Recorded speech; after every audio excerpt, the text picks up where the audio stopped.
Evening all, hope you're well. I've had a lesson, it's Tuesday, I've had a lesson today, and my pupils I think are going to struggle to get finished, and so I said I would produce the Snake Eyes game for them. Um, I would strongly recommend before you start putting a program down within the computer itself, you actually write it out with a pencil and paper, or pen and paper, and just plan it out in your head so you know what you're doing. I did this, and what I come up with is two different programs. You can see two different ones there.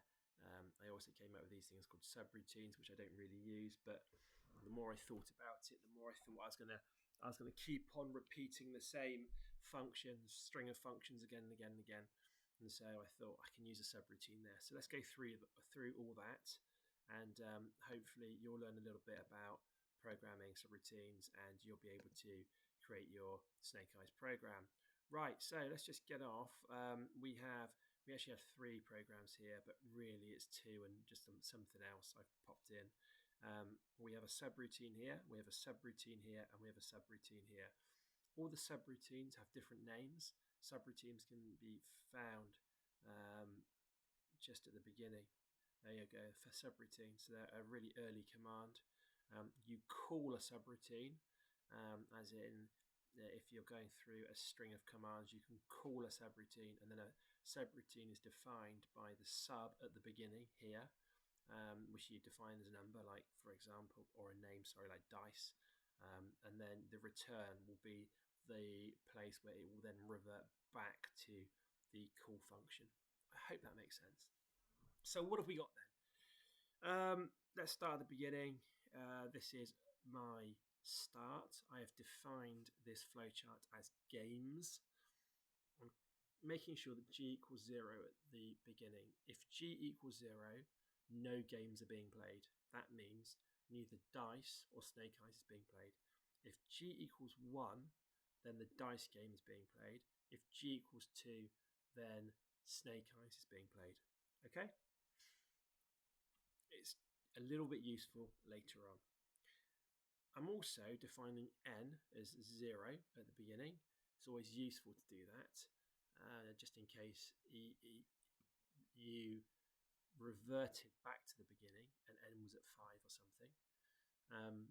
And so I often do this right at the beginning of a flowchart. Right, I've got a randomizer here. It's a really simple randomizer where n equals 0 and then n increases by 1. So now n equals 1. And then it compares it. And if n is 7 or larger, then n equals 0 again. But if n is 1, 2, 3, 4, 5, or 6, then it's asking for D2. Is that on? So that's one of our push to makes. Is D1 on? And then it goes back and it increases n by another number. So n is just going up 1, 2, 3, 4, 5, 6, 1, 2, 3, 4, 5, 6, 1, 2, 3, 4, 5, 6. It's probably not actually. It's probably going more like 0, 1, 2, 4, 5, 6, 7. I think. I'm not too sure about that. Anyway, I don't think it really matters, to be honest with you. Let's have a look at that, yeah? Circuit diagram. Let's play it. We're looking over here. We can see n going, I think there probably is a 7 in there. 0, 1, 2, 3, 4, 5, 6, 7, 1, 2, 3, 4, 5, 6, 1, 2, 3, 4, 5, 6, whatever it's doing. There we are. It's spinning round and round and round and round and round, isn't it? Good. That's the first part. So that bit is sort of done as a little sort of randomizer.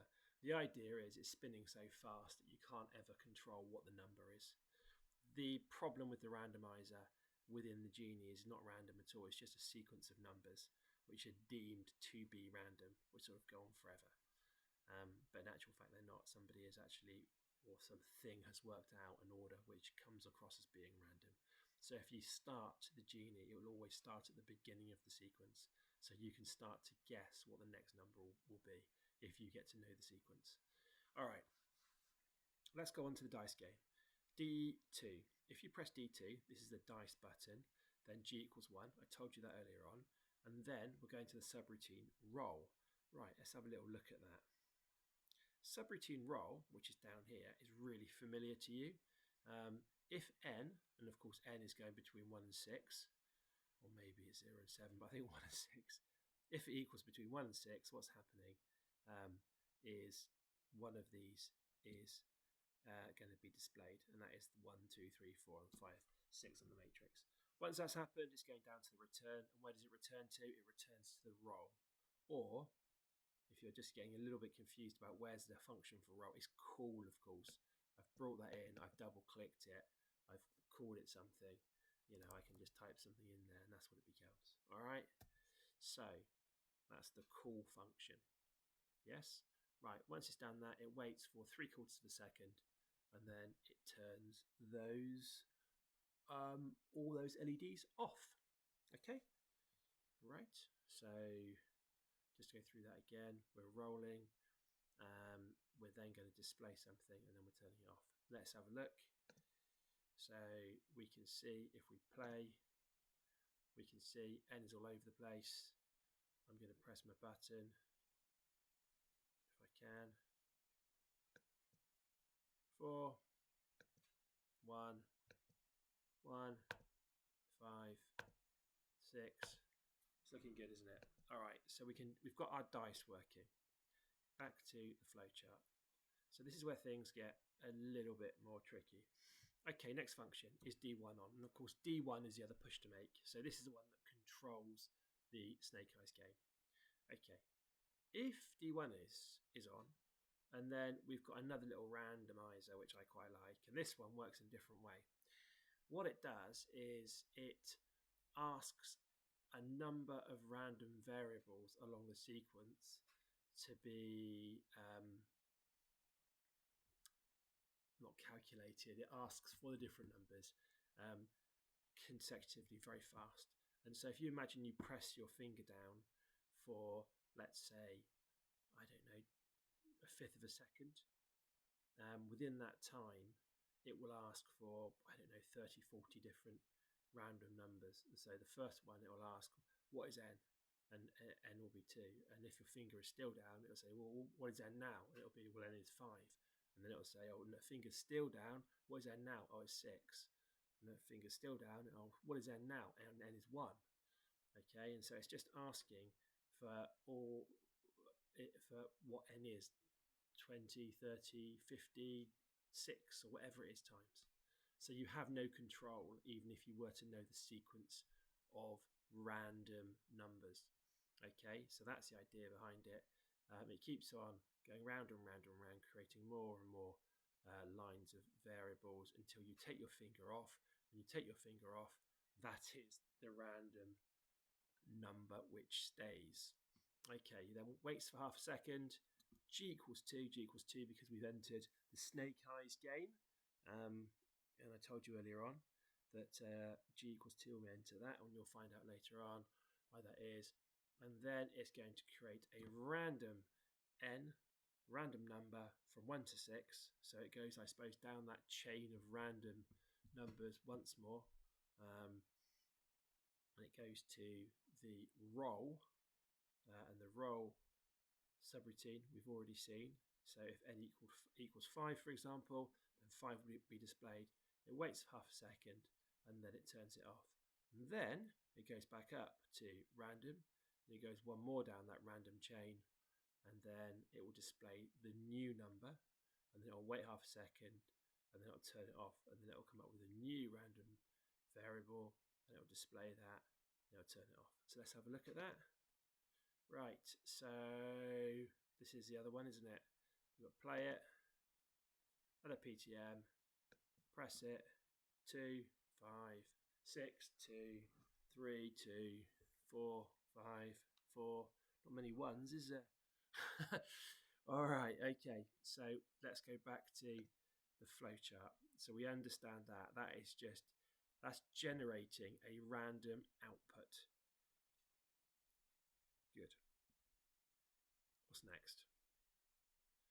Right. Oh, I don't want to do that. What's next? So I've got another program going on. This is called Snake. So this is some other bits and pieces. This is when things starts to get a little bit more fruity. It's it's called Snake, and it's saying is G2 on.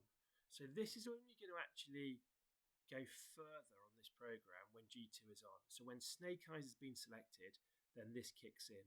This wouldn't kick in when the dice was being connected or played, because what you could get is outputs from this being displayed and outputs from the dice program being displayed, and so they could be in conflict with each other. And that's why this only works when the dice program is off, and also the no programs is also off. All right, I hope that makes sense. Right, a random number has been generated, and we saw that just a few seconds ago, and a corresponding output is illuminated. If you press D1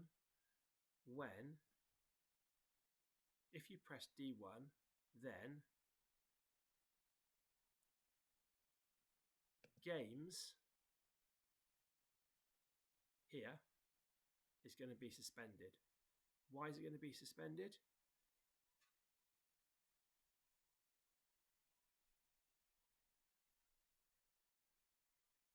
I realise I've done something wrong here. And I'm just going to fix it. And it is resume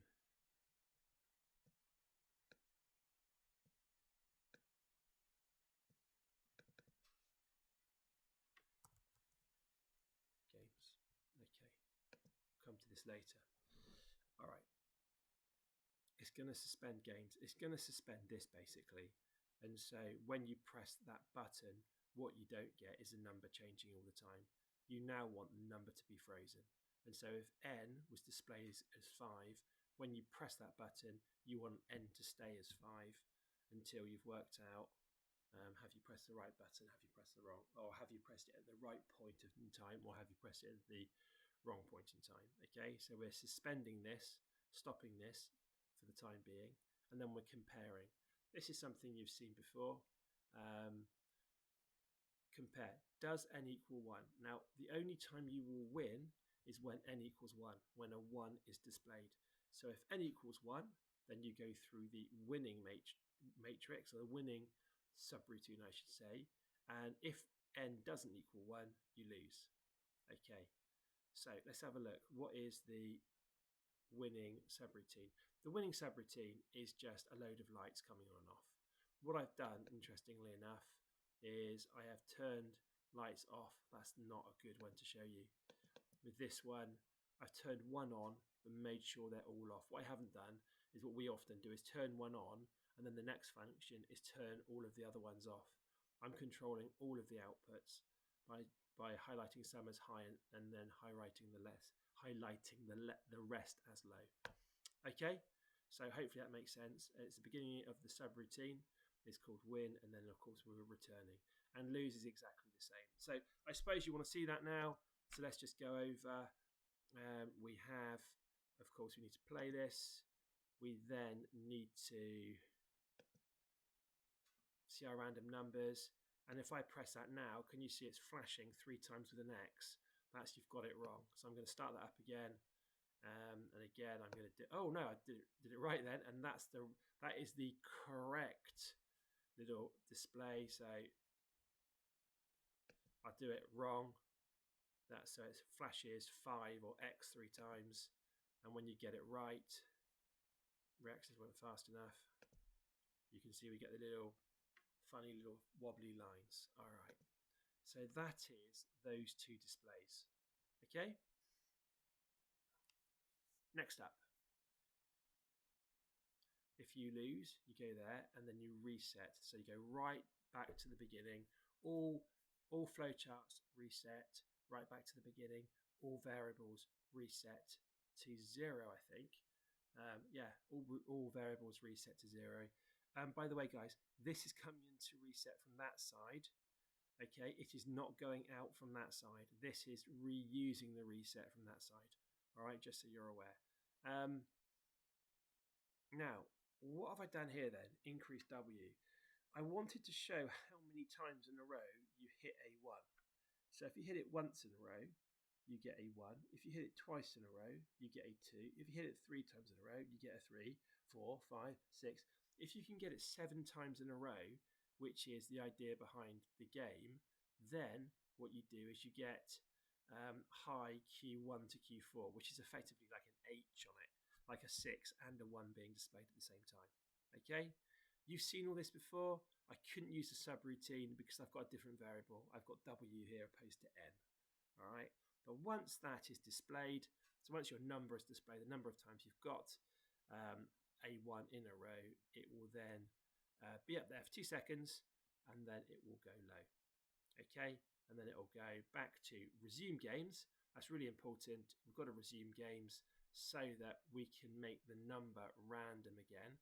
Because of course this is going round and round and round and round and round and round and round.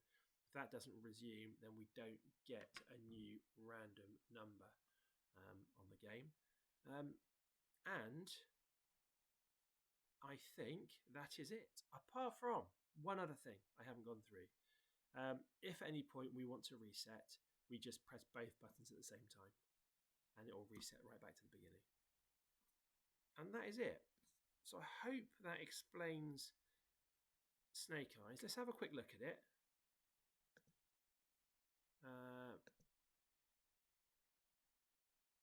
Right, so we did dice, didn't we? Do dice again.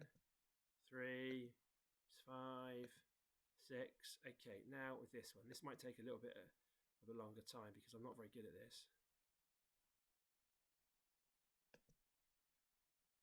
1.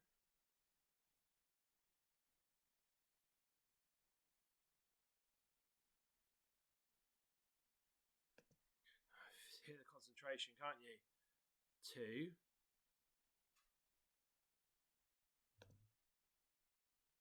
3.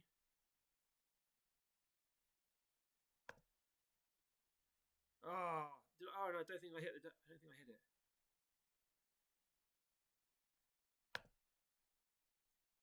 4.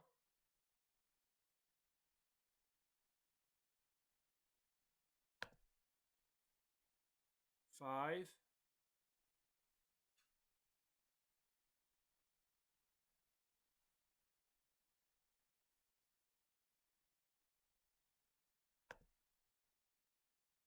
6. Yay, 7. There we go. That's funny. Now, of course, you guys are going to be much faster than me. So all you'd have to do is manipulate.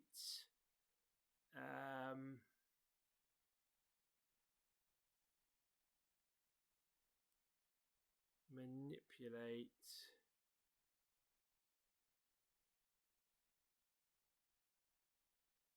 It's not that, is it?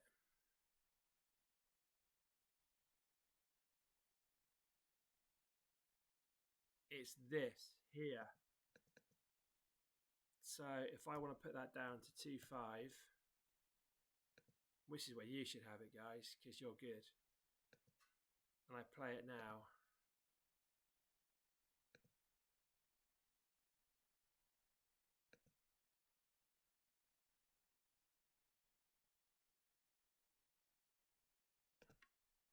No, I didn't even get it. First one, I was pretty sure I got that as well. Look, you get it, guys. Hopefully you've learnt something or other about subroutines, about randomizing, and hopefully you can get this programming done. I don't think it'll take too long. I'll just go over it so you can see it.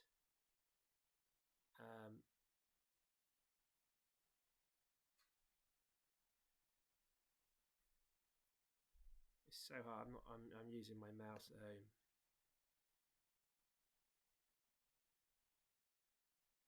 Well, look, I'll just scan down.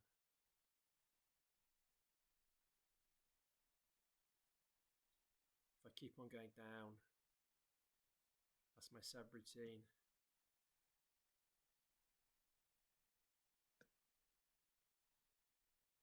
If I go along here, I've got my other 2 subroutines. And then if I go up here,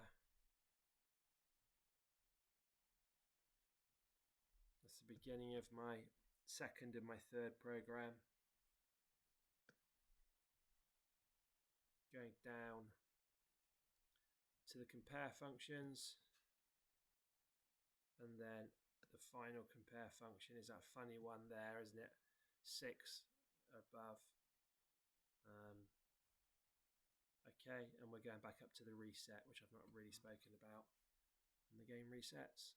Okay, hopefully you found that not interesting, but maybe, I don't know, maybe you learned one or two things. All right, cheers.